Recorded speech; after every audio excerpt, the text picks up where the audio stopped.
नमस्कार। स्वागत है आपके अपने channel legal information law insights पर। मैं हूं एडवोकेट मुकुंद महाजन। इस वीडियो में हम भारत में सिविल केस के 18 चरणों की श्रृंखला में 7वें स्टेज पर पहुंच गए हैं। यह स्टेज है सिविल ट्रायल की सबसे महत्वपूर्ण प्रक्रियाओं में से एक। वादी के गवाहों की जिरह, क्रॉस एग्जामिनेशन ऑफ प्लेंटिफ्स विटनेसेस। यह वह समय होता है जब प्रतिपक्षवादी द्वारा पिछले स्टेज में दाखिल किए गए हलफनामे की सच्चाई और विश्वसनीयता की जांच करता है। हम इस वीडियो में चर्चा करेंगे सीपीसी के तहत कानूनी प्रक्रिया, भारतीय साक्ष्य अधिनियम 2023 बीएसए के नियम, व्यावहारिक रणनीति, कोर्ट शिष्टाचार और उदाहरण। जिरह क्या होती है? What is cross examination? जिरह एक महत्वपूर्ण न्यायिक प्रक्रिया है जिसमें प्रतिपक्ष अपोजिट पार्टी द्वारा गवाह से प्रश्न पूछे जाते हैं। यह प्रक्रिया तब शुरू होती है जब गवाह अपना साक्ष्य हलफनामे के रूप में अदालत में दाखिल कर चुका होता है।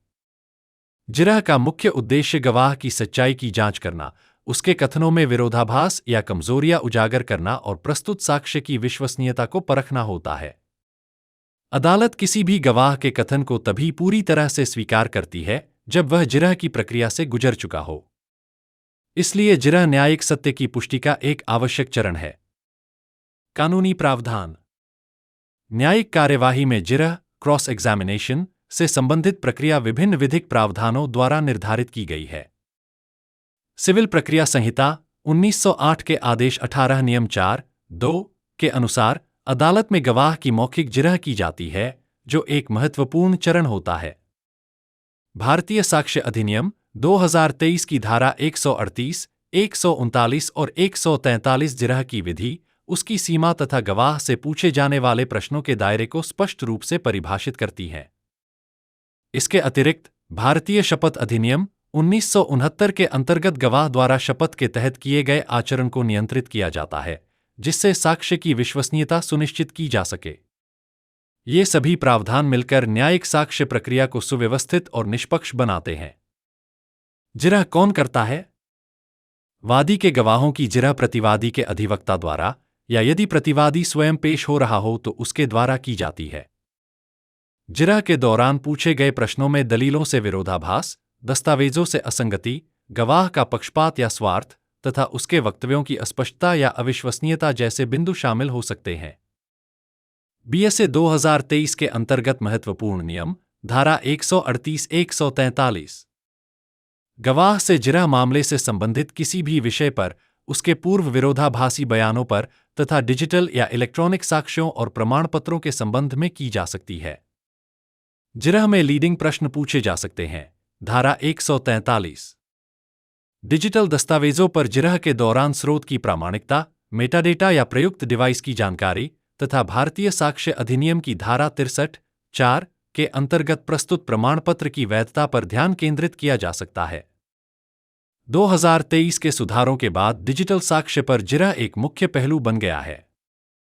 उदाहरण केस कॉन्ट्रैक्ट विवाद।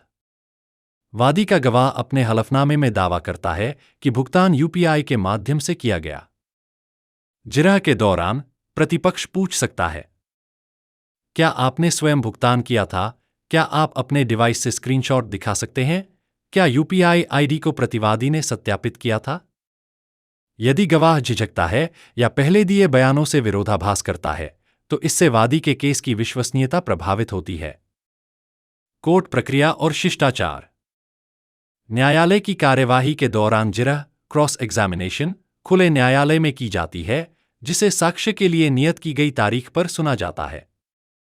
इस दौरान न्यायाधीश गवाह और अधिवक्ता के बीच हो रहे महत्वपूर्ण प्रश्नों और उत्तरों को स्वयं रिकॉर्ड करते हैं या इसके लिए स्टेनोग्राफर को अनुमति देते हैं। गवाह को शपथ दिलाई जाती है और उसे पूर्ण सत्य बोलना अनिवार्य होता है।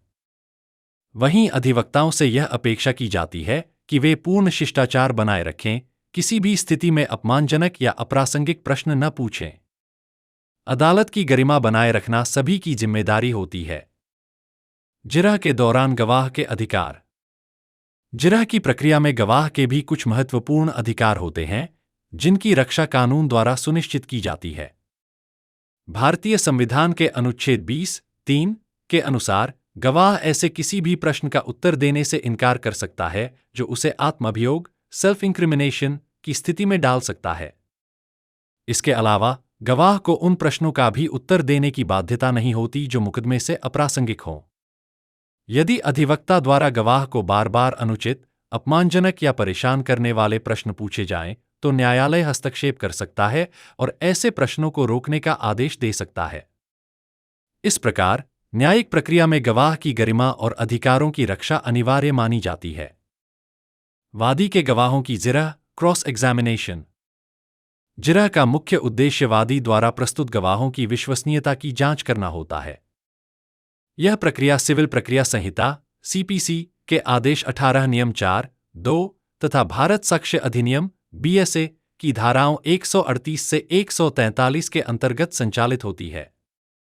जिरह प्रतिवादी या उसके अधिवक्ता द्वारा की जाती है और इसका समय गवाह द्वारा हल्फनामा दाखिल करने यानी मुख्य परीक्षा के बाद होता है। इस प्रक्रिया का दायरा सभी संबंधित तथ्यों, दस्तावेजों, डिजिटल साक्ष्यों और पूर्व में दिए गए बयानों तक विस्तृत होता है। न्यायालय इस पूरी प्रक्रिया की निगरानी करता है, उसका रिकॉर्ड रखता है और यदि किसी प्रकार का दुरुपयोग हो रहा हो तो उस पर नियंत्रण भी करता है। प्रभावी जिरह के लिए यह सुझाव दिया जाता है कि गवाह की गवाही में विरोधाभास, उसकी नीयत और प्रस्तुत तथ्यों की सटीकता पर विशेष ध्यान दिया जाए। वकीलों के लिए व्यावहारिक रणनीति।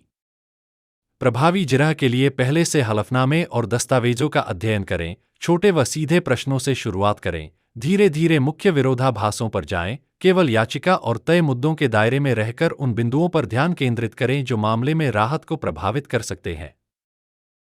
सामान्य गलतियां जिनसे बचना चाहिए। जिरह के दौरान अधिवक्ताओं को कई सामान्य लेकिन गंभीर गलतियों से बचना चाहिए।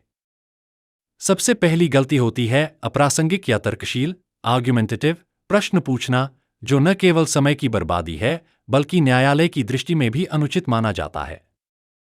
दूसरी महत्वपूर्ण चूक यह होती है कि अधिवक्ता इलेक्ट्रॉनिक दस्तावेजों के स्रोत पर प्रश्न पूछना भूल जाते हैं, जिससे साक्ष्य की प्रामाणिकता पर असर पड़ता है।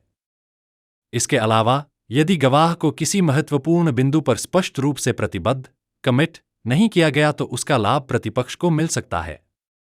अंततः यदि जिरह के दौरान पाए गए महत्वपूर्ण विरोधाभासों को विधिवत रिकॉर्ड में नहीं लाया गया तो वे बाद में निष्प्रभावी हो सकते हैं। इसलिए इन सभी बातों का विशेष ध्यान रखना आवश्यक होता है। इस वीडियो को देखने के लिए धन्यवाद। यदि यह जानकारी उपयोगी लगी हो तो कृपया लाइक करें, सब्सक्राइब करें और अपनी राय कमेंट में साझा करें। और अधिक कानूनी जानकारी के लिए बेल आइकन दबाना न भूलें। मैं आपको अगले वीडियो में फिर मिलूंगा। जय हिंद, जय भारत।